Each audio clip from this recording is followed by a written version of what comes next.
Originally this video was 7 NBA pairs who once hated each other, but now it's 6 because the video was just way too long. Hope you guys enjoy. Here are 6 NBA star pairs who once hated each other, but then became teammates later on. Some became teammates for good, others were teammates for a game, but overall this video served as a way to show that even if 2 players in the league despise each other, don't think they can't be teammates one day. Before I start with the video, I would love if you guys could drop a like on this video and subscribe if you are new. That would be very much appreciated. Anyway, at number 1, Rajon Rondo and Dwyane Wade. Or dirty plays that you've seen him play in the past, so that's what it is. You've gone against Rajon in playoff settings for years. Hated him. The battles of the Heat and the Celtics once the Big Three came to existence in the East made this a rivalry. Both Wade and Rondo would play with their heart on their sleeve, and just so happened to be involved in a few altercations. But that all changed in 2016. Rajon Rondo and Dwyane Wade both joined the Chicago Bulls, and in the first press conference they announced that they had put their differences aside and they were ready to become teammates. Your guys' history, I know that's part of the heat of the battle stuff, but do you guys touch on that or talk about No, we didn't touch on it. We just, we're older, we're wiser, and we're moving forward. Clearly they did, as they were able to play together, well, for a bit, before they once again had their differences and parted ways. During the 2016 season, Wade publicly traded verbal jabs with Rondo during a turbulent January stretch. Following a fourth quarter meltdown against the Atlanta Hawks, Wade cast the blame on every Bulls player not named Jimmy Butler. He said, and I quote, "I don't know if they care enough. I can look at Jimmy and say Jimmy is doing his job. Jimmy can look at me and say Dwyane's doing his job. I don't know if we can keep going down the line and be able to say that." Rondo responded with a post on Instagram slamming Wade and Butler for complaining to the media rather than settling things behind closed doors, which is fair enough. He said, and I quote, "My vets would never go to the media," he wrote. "They would come to the team. My vets didn't pick and choose when they wanted to bring it. They brought it every time they stepped in the gym, whether it was in practice or a game. They didn't take days off." Rondo was obviously referring to the Celtics' Big Three, and with that, Rondo and Wade headed down different paths. On June 30th, 2017, Rondo was waived by the Bulls, and on September 24th, 2017, only 3 months later after trading Jimmy Butler and waiving Rondo, the Bulls reached an agreement on a buyout with Dwyane Wade, and that was the end for the Rondo and Wade saga in Chicago. Number 2, Kobe Bryant and Ron Artest. What it's going to be like now to have Ron as a teammate after battling tooth and nail against him in just some hatred battles over the years. What's it going to be like to have him as a teammate now? Well, it's even more fun in practice. Now, whilst these two players had altercations, I don't think there was ever any actual hate towards one another. Both Kobe and Metta have the same mental toughness, and neither one was ever going to back down. Kobe understood that Metta was going to try and get inside his head, and Metta knew that he couldn't back down no matter what crazy shots Kobe hit. Metta was the guy that you love to hate, but you love to play with. They had a few altercations and a lot of trash talk, but I mean, we're talking about Kobe Bryant here, and he used to trash talk everyone. So Metta was going to be no exception every time they played. But Kobe also simply didn't love him either. When Kobe talked trash, he would at least normally shake an opposition's hand. But with Artest, he even refused to shake his hand before the game. Ron Artest walked over to him, and Kobe did not even acknowledge Ron Artest. He gave a slap on the hand to Mike Bibby and Brad Miller, but not Ron Artest. And this was before Artest was even at the Houston Rockets, going face to face with Kobe. So clearly there is no love there. But how he actually ended up playing for the Lakers and them being teammates is actually a very crazy story. Phil Jackson, the coach of the Lakers, tells this story of how the 2008 NBA Finals, where the Boston Celtics beat the Lakers 4-2. Phil Jackson said, and I quote, "Ron Artest came into our locker room and walked in the shower with Kobe Bryant. Kobe's there taking a shower, and this is the locker room the coaches have. It's off limits. So Ron said, 'Coach, I can help your team. I can get that championship for the Lakers.' I said, 'Well, thanks Ron, that's very nice. I appreciate your sympathies. We'll see what happens as you go through this year.' Then he walked out of the coach's area and into the shower and told Kobe the same thing. Now first of all, yes, this story is crazy. But how in the world did Ron Artest actually even get in the Lakers locker room? I mean, he's not a part of the Lakers, and he's obviously not a part of the Celtics. And second of all, when Kobe tells this story, Even he doesn't know how he got in the locker room, which is pretty hilarious. Kobe said that after the Lakers lost in Game 6 of the 2008 Finals, he was alone in the shower, just fuming. He heard somebody walk in and assumed it was one of his teammates, or maybe a staff member. Instead, he looked up and it was Ron Artest. To this day, Kobe has no idea of how Artest got into the locker room. Man, he'll tell you the story too. After we lost to the Celtics, Yeah. when he came in the locker room, I was in there all just by myself. He just came in the locker room and said, "This is not gonna happen to you. You know, I'm gonna come in there and I'm gonna help you out." It's something that we've both been trying to make happen for a while. And To be exact, Ron didn't really follow Kobe into the locker room. He followed him into the shower, where Kobe had no clothes on. shocked the hell out of me. Peace and Bryant eventually won a championship together in 2009 and 10 and became great friends. Hard to imagine from their start of their battles. Number 4, Scottie Pippen and Dennis Rodman. This is one where I think we all know by now. Scottie Pippen was a hard-nosed defender, and so was Rodman. Except Rodman wasn't just that. He was tenacious, vicious, and part of the bad boy Pistons who had one goal, and that was to stop Michael Jordan and win. Now, I could have made this topic Rodman and Jordan, but I chose Pippen, based on the story behind him joining the Bulls. Before Rodman and Pippen were teammates, Pippen despised Rodman. Yeah, Jordan didn't like him either, but he was mostly against Isaiah Thomas and Bill Laimbeer, who were the leaders of the Jordan Rules and the Bad Boy Pistons. Pippen's feud was with Dennis. According to Dennis Rodman, prior to joining the Chicago Bulls ahead of the 95-96 campaign, Phil Jackson asked him to apologize to Scottie as a personal favor. I'm over to Jerry Cross's house. Phil Jackson was there, Michael was there, Scottie was there. Phil Jackson got to the point, he said, "Dennis, the first thing I want you to do is go over and apologize to Scottie Pippen." I'm like, "What?" So I went outside and we talked for 5 minutes and stuff like that. And Scottie said, "It's okay. Everything is fine, man. Don't worry about it." Went back inside. Phil Jackson asked me, "Dennis, would you like to be a Chicago Bull?" I said, "I don't give a damn if I'm here or not." That was my answer. And then Phil Jackson said, "Congratulations, Chicago Bull." And that's how the deal got done. But in the end, the Zen Masters plan worked. They became teammates and they won 3 NBA championships with Rodman on the team. Number 5, LeBron James and Lance Stephenson. No, Lance just a little dirty, that's all.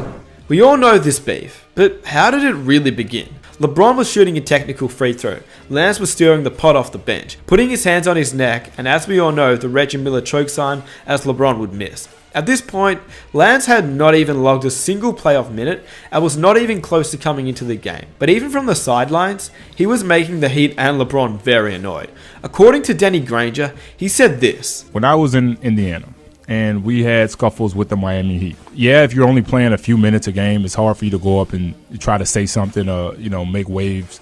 But you can. Juwan Howard, Udonis Haslem, Chris Anderson, none of them playing in hardly any minutes in the playoff series, came to our locker room looking for Lance Stephenson. That's a big no-no, right? It's a huge no-no. Yeah. Well, this was on an off day. Right. I got involved and words were exchanged and whatnot, but it kind of we stopped it and all. But the point I'm making with the story is the fact that was the leaders on their team.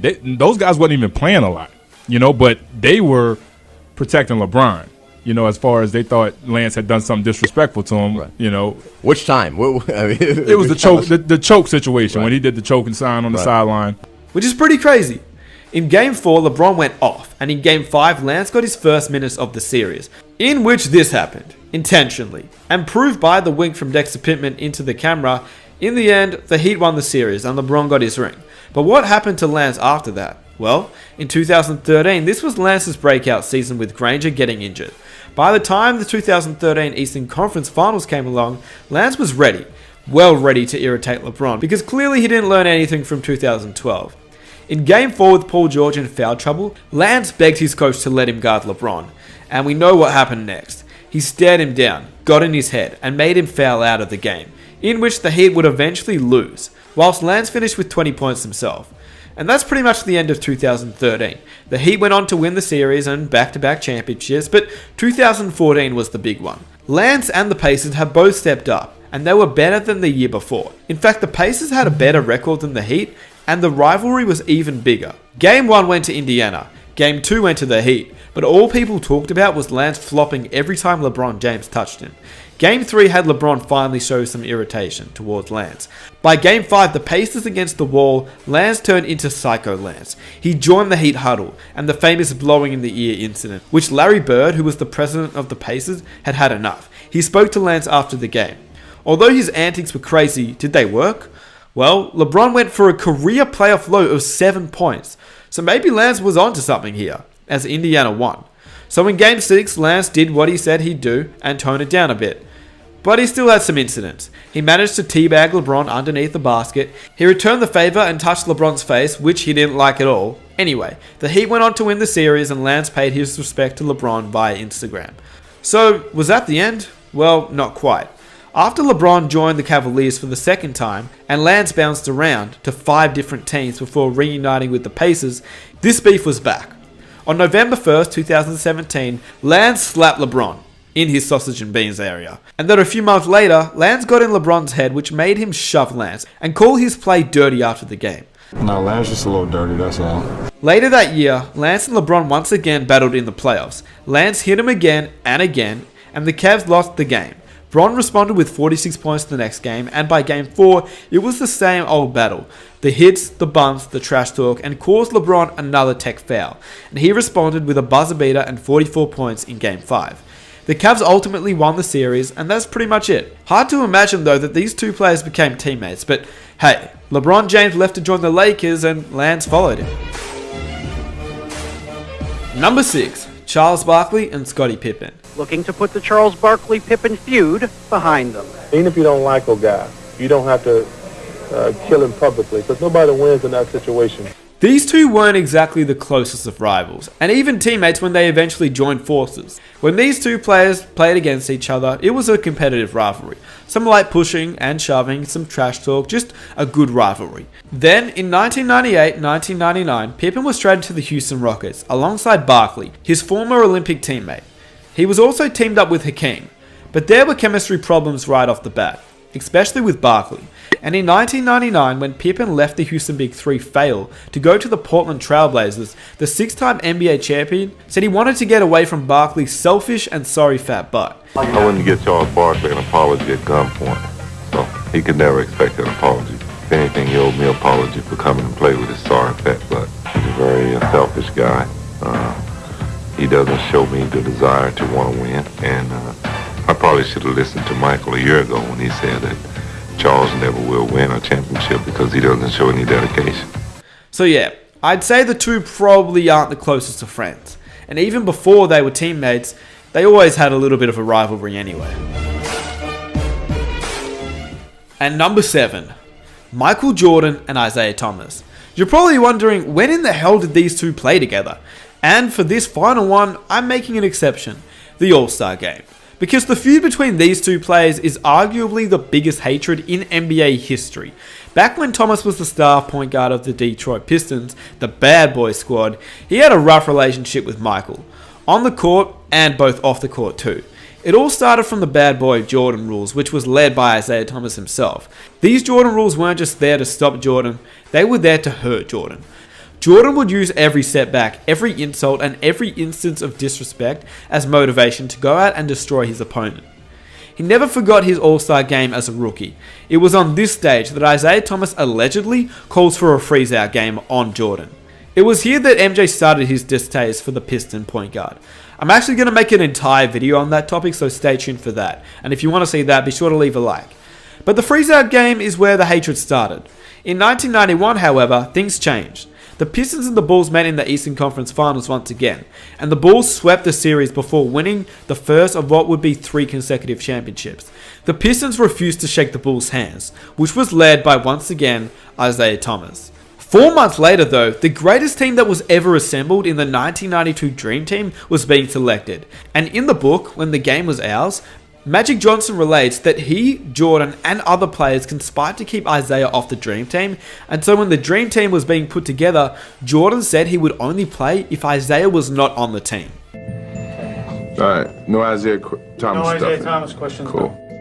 The feud is basically over now as they're both retired, apart from the fact that Isaiah chooses not to acknowledge Jordan and at points has disrespected him on live television.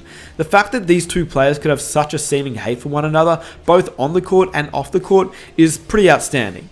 That is why when Jordan and Isaiah played on the same team every All-Star game, it could not have been weirder.